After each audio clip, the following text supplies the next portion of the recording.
Good afternoon. I'm Captain Roger Lanier with the Moscow Police Department. I want to assure you first off that the loss of Xana, Kaylee, Madison, and Ethan remains the highest priority for the Moscow Police Department. We will continue putting all of our resources into investigating and solving these murders. Investigators are prepared to work through the Thanksgiving holiday to continue their efforts.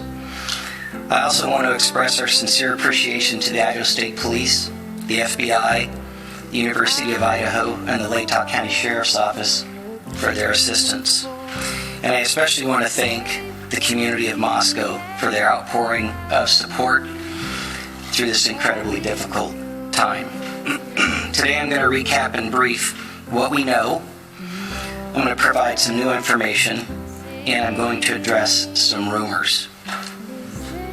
On the evening of November 12th and into the early morning hours of November 13th, Kaylee and Madison arrived home at approximately 1:45 a.m. after visiting a local bar and a street food vendor. Ethan and Xana were also out in the community at Sigma Chi, and they arrived home at approximately 1:45 a.m. Two surviving roommates who were also out in the community arrived home at approximately 1 a.m. Later, on the morning of November 13th, at 11:58 a.m., a 911 call was placed. The call reported an unconscious person. The call originated from inside the residence, and a surviving roommate's cell phone was used.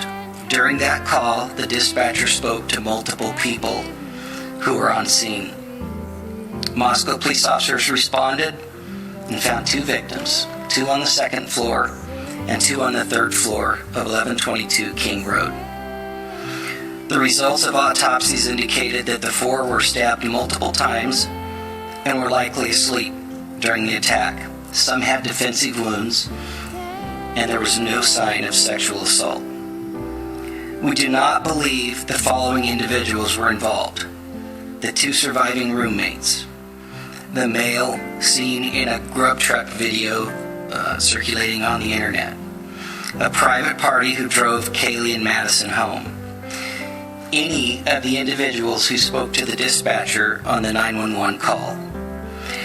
We're also aware of a male whom Madison and Kaylee had called several times the morning of November 13th, and we do not suspect that individual. Detectives have canvassed the neighborhoods looking for evidence, physical evidence, video surveillance, and they've contacted numerous residents to see if anybody may have seen or heard anything. They continue requesting tips that can be sent to our tip line or called into our tip line.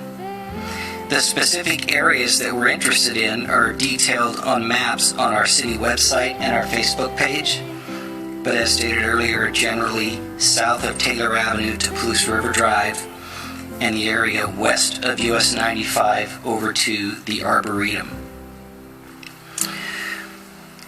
We've heard mention that Kaylee stated she may have had a stalker. Detectives have been looking into that, and to this point have been unable to corroborate the statement, although we continue to seek information and tips regarding that report. No suspects have been named or arrested, and we continue looking for what we believe to be a fixed blade knife used in the murders. We have not released the names of any of the subjects who spoke on the 911 call, and we have not released the call itself.